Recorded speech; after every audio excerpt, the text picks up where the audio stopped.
శాసనసభ్యులు మదన్ మోహన్ గారు, లక్ష్మీకాంత్ గారు, మాజీ శాసనసభ్యులు రవీందర్ రెడ్డి గారు,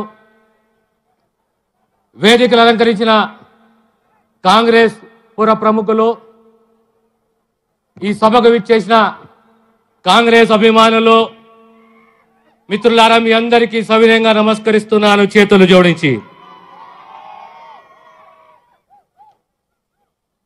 9.5 సంవత్సరాల ఓ కుటుంబ పాలన,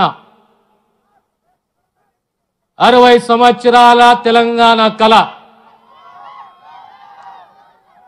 తెలంగాణ సమాజము ఆత్మగౌరవంతో స్వయం పాలన కలగన్నది. ఆ కళని సాకారం చేసింది కాంగ్రెస్ పార్టీ, సోనియమ్మ గారు. కానీ 9.5 సంవత్సరాలలో మన స్వేచ్ఛని హరించి నానా తిప్పలు పెట్టి తెలంగాణ రాష్ట్రాన్ని, తెలంగాణ సమాజాన్ని సుమారు 7 లక్షల కోట్ల రూపాయల అప్పుల పాలు చేసి ఓ కుటుంబ పాలనతోటి, ఓ నియంతృత్వంతో తెలంగాణ యువతని బలిగొన్న కుటుంబానికి బాబాసాహెబ్ అంబేద్కర్ ఇచ్చిన రాజ్యాంగం ప్రకారము మనకున్న ఓటు, అమూల్యమైన ఓటుని ప్రజాస్వామ్యాన్ని కాపాడుకుంటూ గొప్ప చరిత్రలో కాంగ్రెస్ పార్టీని మళ్ళీ గెలిపించి, ఈనాడు కాంగ్రెస్ పార్టీ 6 వాగ్దానాలు చేస్తే రేవంత్ రెడ్డి గారు 100 రోజులు కాకముందే రాష్ట్ర ముఖ్యమంత్రి గారు 6 గ్యారంటీలని మాటిచ్చి మాట నిలబెట్టుకొని మొన్ననే మళ్ళీ చెప్పారు, మేము రుణమాఫీ చేయబోతున్నాము ఆగస్టు 15 తారీఖు లోపల. ఆ మాటకు కట్టుబడి ఉంటాము.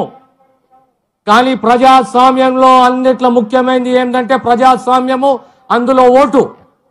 ఆ ఓటు హక్కు ఇచ్చింది మనకు బాబాసాహెబ్ అంబేద్కర్. రాజ్యాంగంలో రిజర్వేషన్ ఇచ్చింది మనకు బాబాసాహెబ్ అంబేద్కర్. ఒక రిజర్వేషన్ వల్ల ఈరోజు దామోదర్ రాజనరసింహ శాసనసభ్యుడైండు, మంత్రి అయిండు, ఉప ముఖ్యమంత్రి అయిండు, మళ్ళీ ఈరోజు మంత్రి అంటే కేవలం బాబాసాహెబ్ అంబేద్కర్ వల్లనే. ఒకసారి మనం ఆలోచన చేసుకోవాలి. దళితులమే కానీ, బీసీలమే కానీ, మైనారిటీలమే కానీ 10 సంవత్సరాల బీజేపీ పాలన, మోడీ పాలన, ఈ 10 సంవత్సరాల పాలనలో మళ్ళీ వచ్చి మోడీ సర్కార్, బీజేపీ పార్టీ ఏమడుగుతున్నదంటే ఇంకొకసారి మాకు అవకాశం ఇవ్వండి, 400 సీట్లు మాకు ఇవ్వండి అని అడుగుతున్నది. కానీ దీని వెనుక ఉన్న మర్మం ఏంది? దీని వెనుక ఉన్న కారణం ఏంది? దీని వెనుక ఉన్న రహస్యం ఏంది?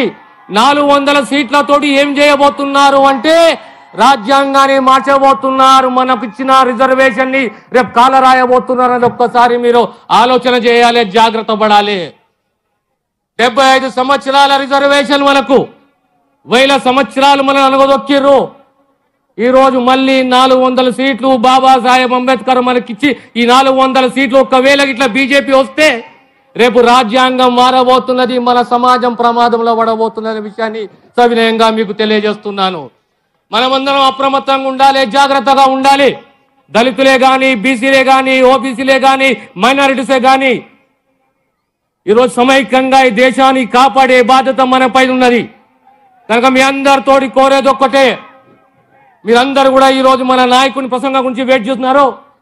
కానీ నాది ఒక్కటే విన్నపం, మీకు దళితునిగా, ఒక శాసనసభ్యునిగా, ఒక సీనియర్ నాయకునిగా, ఒక రాజకీయవేత్తగా, ఒక ప్రజా నాయకునిగా రాజ్యాంగాన్ని కాపాడుకునే బాధ్యత మనపైన ఉన్నది. రిజర్వేషన్ కాపాడుకునే బాధ్యత మనపైన ఉన్నది. ఈ దేశాన్ని కాపాడింది, సామ్యవాదాన్ని తెలియజేసింది, సిద్ధాంతాన్ని నిలబెట్టుకున్నది, ప్రజా సేవలో ఉన్నది కాంగ్రెస్ పార్టీ. 6 గ్యారంటీల్లో 5 గ్యారంటీలు ఇంప్లిమెంట్ చేసింది కాంగ్రెస్ పార్టీ. రాబోయే కాలంలో యావత్ దేశంలో కాంగ్రెస్ పార్టీ మళ్ళీ 5 వాగ్దానాలు చేసింది. ముఖ్యంగా పేదవాని ఆర్థిక సామాజిక స్థితిగతుల గురించి ఒక సర్వే కావాలి, కులగణన కావాలి. అదే రకంగా మహిళలకు 50% రిజర్వేషన్ కావాలి. అంగన్వాడీ టీచర్లే కానీ, హెల్పర్లే కానీ, ఆశా వర్కర్లే కానీ వారికి 2 జీతభత్యాలు పెంచాలి. 30 లక్షల మంది కేంద్రంలో ఉద్యోగాలు కల్పించాలి.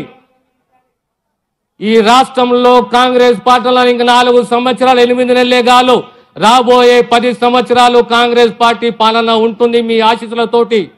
కాంగ్రెస్ ఏదైతే వాగ్దానం చేసిందో ఖచ్చితంగా ఆ వాగ్దానం నిలబెట్టుకుంటది. గతంలో ఏ రకంగా అయితే మనం 10 సంవత్సరాలు టిఆర్ఎస్ అభ్యర్థి ఎంపీగా గెలిపించారు. కానీ 10 సంవత్సరాలలో మనకు ఒరిగింది ఏమి, చేసింది ఏమి అనేది మనం ఒక్కసారి ఆలోచన చేయాలి. సాగునీరే గాని, అభివృద్ధే గాని, సంక్షేమమే గాని, భద్రతనే గాని, రాజ్యాంగ గ్యారంటీయే గాని, రాజ్యాంగ రక్షణనే గాని ఇచ్చింది కేవలం కాంగ్రెస్ పార్టీ అనే విషయాన్ని మీకు అందరికీ గుర్తు చేస్తున్నాను. కనుక రాబోయే మే 13 జరిగే ఎన్నికల్లో బాబాసాహెబ్ అంబేద్కర్ మనకిచ్చిన అమూల్యమైన ఓటు అన్నిట్లో కీమ్తి అనేది, అన్నిట్లో అమూల్యమైనది.